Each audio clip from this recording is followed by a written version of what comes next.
Assalamualaikum warahmatullahi wabarakatuh. Perkenalkan, nama saya Putri Ayu Windy Agustin, NPM 2210000310088. Di sini saya akan mempresentasikan atau mereview materi 1 sampai 6 profesi pendidikan. Materi 1 ada konsep dasar profesi kependidikan. Sebelumnya, kita mengertikan dulu apa profesi itu.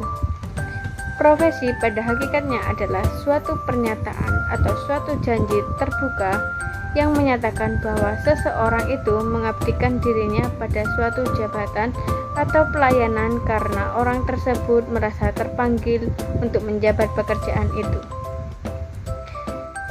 Selanjutnya ada profesi guru. Guru mempunyai peranan yang amat penting dalam upaya pendidikan. Ronan Brand dalam tajuk Rencana Education Leadership Maret lalu mencatat hampir semua usaha reformasi di bidang pendidikan seperti pembaharuan kurikulum dan penerapan metode mengajar baru pada akhirnya tergantung kepada guru. Kata Dedi Supriyadi, halaman 75 tahun 1997. Ciri-ciri guru profesional diantaranya profesionalisme seseorang ditunjang oleh 3 hal, dan tanpa ketiga hal ini dimiliki sulit untuk mewujudkan profesionalismenya, yaitu keahlian, komitmen, dan skill yang relevan. Ketiga hal itu pertama-tama dikembangkan melalui pendidikan prajabatan dan selanjutnya ditingkatkan melalui pengalaman dan pendidikan atau latihan dalam jabatan. Selanjutnya, profesionalisasi guru. Penampilan profesional guru adalah sejauh manakah ia menguasai prinsip-prinsip pedagogi secara umum maupun didaktik metodik secara khusus yang berlaku pada setiap mata pelajaran. Di sini saya mengambil contoh guru sebagai profesi. Seorang guru harus bisa memahami bagaimana harkat dan martabat seorang guru, dan seorang guru juga harus mempunyai kompetensi untuk menunjukkan keprofesionalismenya. Guru juga harus memahami organisasi dan kode etik guru di Indonesia, dan juga bisa memahami, menghayati, dan mengenalkan sikap profesionalnya. Untuk materi 2 ada kualifikasi tenaga kependidikan. Pendidik harus memiliki kualifikasi akademik dan kompetensi sebagai agen pembelajaran, sehat jasmani dan rohani, serta memiliki kemampuan untuk mewujudkan tujuan pendidikan nasional. Kualifikasi akademik yang dimaksudkan di atas adalah tingkat pendidikan minimal yang harus dipenuhi oleh seorang pendidik, yang dibuktikan dengan ijazah atau sertifikat keahlian yang relevan sesuai ketentuan perundang-undangan yang berlaku.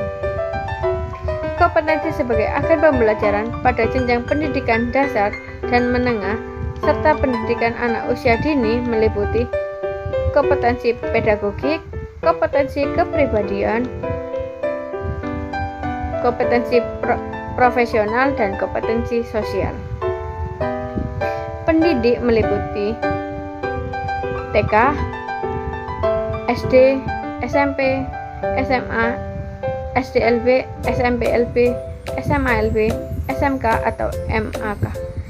Satuan pendidikan paket A, paket B, dan paket C, serta pendidik pada lembaga kursus dan pelatihan.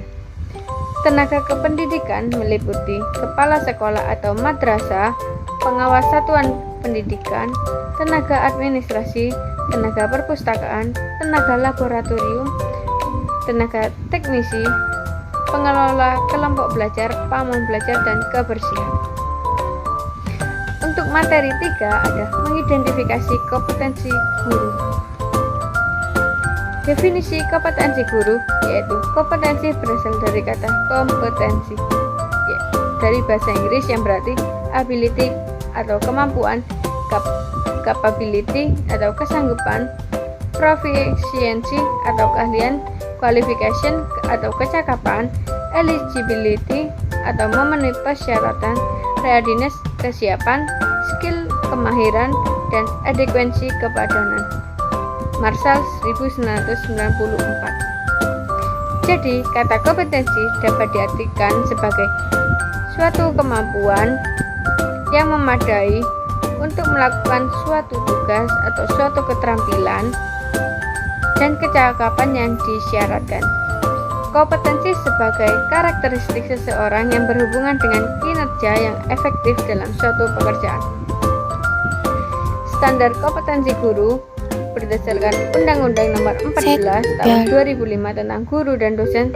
Standar kompetensi yang harus dimiliki seseorang guru agar mendapat sertifikasi untuk melaksanakan tugas dan wewenang sebagai tenaga kependidikan yaitu meliputi 1. Kompetensi pedagogi, 2. Kompetensi kepribadian, 3. Kompetensi sosial, 4. Kompetensi profesional. Manfaat kompetensi guru. Yang pertama, sebagai acuan pelaksanaan uji kompetensi.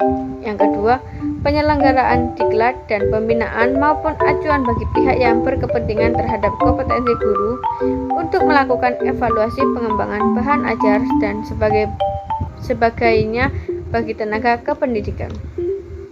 Untuk materi keempat, mengidentifikasi kompetensi kependidikan. Sebelumnya, pengertian kompetensi guru. Kompetensi guru merupakan kemampuan seorang guru untuk melakukan tugas dan kewajibannya dengan layak dan bertanggung jawab. Dalam penjelasan Peraturan Pemerintah Nomor 19 Tahun 2005 tentang Standar Nasional Pendidikan disebutkan bahwa kompetensi kepribadian guru yaitu kemampuan kepribadian yang mantap, stabil, dewasa, arif dan bijaksana, berwibawa, berakhlak mulia, menjadi teladan bagi peserta didik dan masyarakat. Berdasarkan Undang-Undang Nomor 14 Tahun 2005 tentang guru dan dosen, standar kompetensi yang harus dimiliki oleh seorang guru agar dapat mendapat sertifikasi untuk melaksanakan tugas dan wewenang sebagai tenaga kependidikan meliputi kompetensi pedagogik, kompetensi kepribadian, kompetensi sosial, dan kompetensi profesional yang diperoleh melalui pendidikan profesi. Untuk materi kelima ada implementasi studi kasus. Dalam implementasi studi kasus ada definisi implementasi studi kasus pendidikan. Studi kasus secara sederhana dapat diartikan sebagai proses penyelidikan atau pemeriksaan secara mendalam, terperinci dan detail pada suatu peristiwa tertentu atau khusus yang terjadi. Jenis-jenis studi kasus. Jenis-jenis studi kasus ada 3. Yang pertama, studi kasus explanatory, yaitu studi kasus jenis metode yang digunakan oleh peneliti ketika tidak lagi bisa menemukan atau memiliki kendali atas fenomena yang diteliti. Yang kedua, studi kasus exploratory adalah metode penelitian yang tujuannya adalah untuk menjawab pertanyaan apa dan juga siapa. Yang ketiga ada studi kasus deskriptif. Studi kasus yang diterapkan dengan tujuan menganalisis untuk peristiwa tertentu yang terjadi di masa lalu. Langkah-langkah penelitian studi kasus. Yang pertama, pemilihan studi kasus. Yang kedua, pengumpulan data. Yang ketiga, analisa data. Yang keempat, perbaikan. Yang kelima, penulisan laporan. Untuk materi keenam, menganalisa kompetensi sosial. Pengertian kompetensi sosial. Menurut Bukhari Alma 2005 halaman 142, kompetensi sosial adalah kemampuan guru dalam berkomunikasi dan berinteraksi secara efektif di lingkungan sekolah maupun di luar lingkungan sekolah. Seorang guru harus berusaha mengembangkan komunikasi dengan orang tua serta didik sehingga terjalin komunikasi dua arah yang berkelanjutan. Pentingnya kompetensi sosial terkait dengan kemampuan guru sebagai makhluk sosial dalam berinteraksi dengan orang lain. Sebagai makhluk sosial, guru berperilaku santun, mampu berkomunikasi dan berinteraksi dengan lingkungan secara efektif dan menarik dengan peserta didik. Masyarakat sekitar sekolah dan sekitar di mana pendidik itu tinggal dan dengan pihak-pihak berkepentingan dengan sekolah. Aspek-aspek dalam kompetensi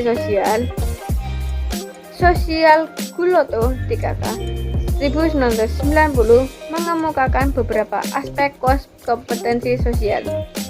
Yang pertama ada kapasitas kognitif, merupakan hal yang mendasari keterampilan sosial dalam menjalin dan menjaga hubungan interpersonal positif. Yang kedua, keseimbangan antara kebutuhan bersosialisasi dan kebutuhan privasi. Kebutuhan sosialisasi merupakan kebutuhan individu untuk terlibat dalam sebuah kelompok, menjalin hubungan dengan orang lain. Sedangkan kebutuhan privasi adalah keinginan untuk menjadi individu yang unik, berbeda, dan bebas melakukan tindakan tanpa pengaruh orang lain.